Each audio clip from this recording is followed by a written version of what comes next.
Good morning, Magic the Gathering fans. Spider-Man has officially dropped, so I picked up some Play Booster boxes to open on the channel. I've always wondered if Marvel Comics and Wizard of the Coast would ever team up to do a crossover featuring Marvel superhero or supervillain artwork on Magic the Gathering cards, and it finally happened, everyone. In 2025, we have our first Marvel Magic Universes Collide Spider-Man set. I'm looking forward to opening up this box and collecting the cards in this set and talking all about the artists. And I'm also reminded of possible collaborations or crossovers or connections between the Marvel and Magic worlds 10, 20, 30 years ago that we never knew about. So I'm going to show you those connections today on the channel. Do like the video if you're a fan of Magic the Gathering or Spider-Man, and do subscribe to my channel if you want to see my playlist of other Magic the Gathering Play Booster box openings. Terese Nielsen is one of my favorite Magic the Gathering artists. I've met her a few times at Gen Con 2013, 2014. There she would do workshops and tutorials where she would alter some of her cards. One of the more popular figures that she would alter is this Wolverine character from X-Men on her Force of Will card from Alliances that she drew in 1996. I think the figures are similar, just the stances of the Wolverine and the Force of Will Shaman. So I think these two cards lend each other nicely to each other. She did not draw this Wolverine card, but she did sign it for me, and she got a kick out of it and told me all about the Spider-Man cards that she drew for Marvel back in 1995 and 96. So I went down the rabbit hole, and I found all of the Terese Nielsen cards that she drew for the Marvel cards, and I will show you those today on the channel. So the first set of cards was from 1995. It was the Fleer Ultra Spider-Man set. And the first card in the set that she drew was called Carnage. This was one of the spin-off characters from Spider-Man. Very popular. Carnage had its own title line run of comics. This was card number 12 in the set, and you can see right down here, the artist was Terese Nielsen. The back of the cards feature maybe the actual comics. This was Amazing Spider-Man that the Carnage first appeared in, so you get a little bit of the history about the characters on the back. But they basically feature the artwork of the artist. So here's a few copies of the Carnage with artwork by Terese Nielsen. Again, it's similar to the Force of Will character, so you can imagine maybe she altered some Force of Will cards with this Carnage character. A lot of the alter collectors out there that collect altered cards and Terese Nielsen cards will pay a premium for any of the Force of Wills that have the Marvel characters on the cards. The second card in the set is my favorite. This is the Mysterio card. I think also just the stance of this is similar to the Force of Will as well. So you could potentially have Terese alter your Force of Will with the Mysterio artwork. I have several copies of this card. You can see at the bottom here again. Art is by Terese Nielsen, and the card number is 39. And again, it's from the Fleer Ultra Spider-Man set from 1995. If you're interested in collecting, she doesn't do many conventions anymore, any of the Magic Cons or Star City Games Cons, but she does sign and alter by mail. So you can go to her website and send cards through the mail to Terese to alter. The third card in the set is Rhino, 1995 Fleer Ultra Spider-Man. These are very glossy cards.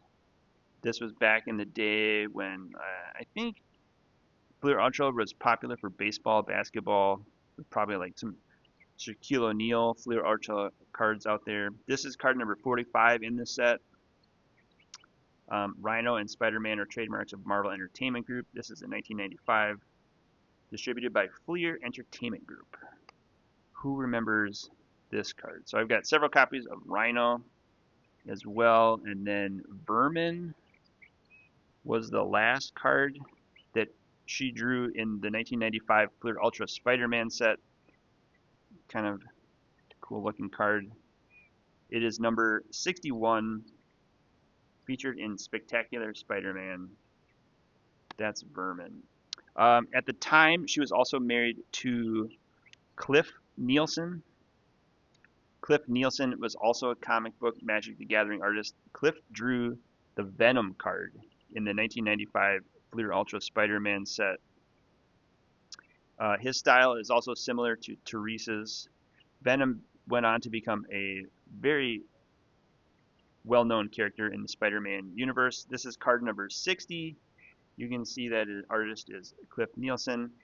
They would later divorce, and Terese married her current wife, Dawn, who would help her out at the conventions, who I've met a couple times. There was also a gold foiled signed version of all of the cards in the 1995 Fleer Ultra Spider-Man set. So I have some of those as well in my collection. They have her old signature. Back when she was signing cards in 1995, she would sign it T. Nielsen was her signature. So these gold foil cards are also very reminiscent of the Artist Series cards that came in the Play Booster packs. I'll test this theory out, but I think the Spider-Man set is the first set that doesn't include the Artist cards in the Play Boosters. You can still get them in the Collector Boosters, but you can't get the art cards in the Play Boosters anymore. Randomly, there would be a rarer version with a gold foil signature stamp on it. So you can see this is the same card number 12. This is the Carnage card that is signed in gold by Terese Nielsen. I do have some of the other cards as well with the gold foil. These are a little more expensive, a little more sought after than the non-stamped versions. The regular cards trade for about $1 to maybe $2 to $3 for Venom, and then in the gold foil version, they trade for $2 to $3 up to like $12 maybe.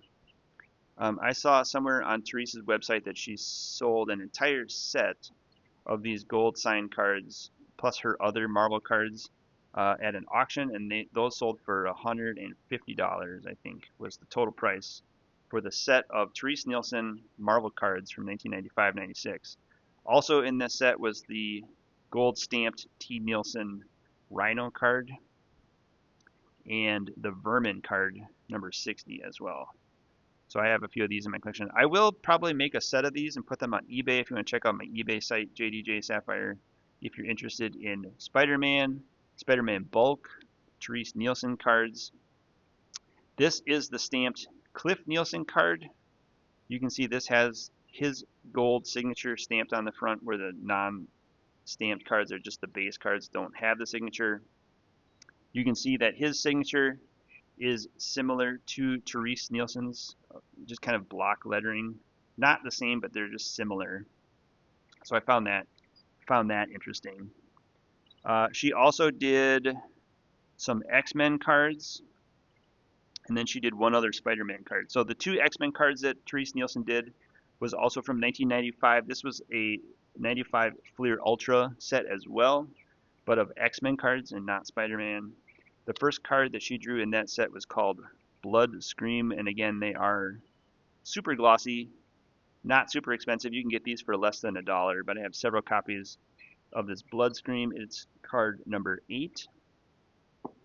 She also drew a Hoge character, not as popular as Spider-Man. This is card number 24 in the Marvel Comics X-Men set from 1995 from Fleer, and artist is Terese Nielsen down at the bottom there. So as you can see, I've got about 20 or 30 copies of those cards. She also drew, the last card that she drew that I know of in the Spider-Man universe was from 1996. This is the Arachnopho Hydro Man card. I do think there is a Hydro Man in the Spider-Man Magic the Gathering set, so I will be chasing that card when I open up the Spider-Man cards. You can see this is card number 16 if you're searching for 1996 Spider-Man. And this has a little bit of embossing. You can see that this title of the card is raised and it's a little glossier. This part is matte, so if I were to have Terese sign this card, I might have her sign right here in the water area of the Hydro Man card. Very cool Spider-Man collectible, very cool Terese Nielsen collectible. This is from the Fleer Skybox set 1996 if you're searching for Hydro Man. That trades for maybe a $1 to $2. It's not super expensive, but it is in the Spider-Man universe. You can see this gold stamped signature is Terese's older signature. I have a number of Terese Nielsen cards that I've collected over the years, and I can show you the evolution of her signature over the years. Back in 1995-96, it was more of this block T. Nielsen signature, and then since 95-96, it's evolved and gotten a little more scribbly. So this would be maybe like a Generation 1 signature. Generation 2 signature is scribbly, but not too scribbly. So either Sharpie or fine point, they kind of have that look to it. And then more recently in 2013, 2014, she started signing with these really scribbly. And then in 2020 to 25, when I sent cards through the mail, they came back with this like pretty scribbly signature. Terese Nielsen, that's her iconic signature on some of these cards. So those are what you can expect if you collect Spider-Man cards, Marvel cards, or Terese Nielsen signed or altered cards from Magic the Gathering. Let me know in the comments what questions you have about the Spider-Man set. Stay tuned for the box opening of this Play Booster box. Like this video if you're a fan of Terese Nielsen, Spider-Man, Magic the Gathering crossovers. I thought that was kind of a neat way to showcase how both worlds almost collided back in the day and are about to collide even more now that we actually have Marvel Magic team-ups.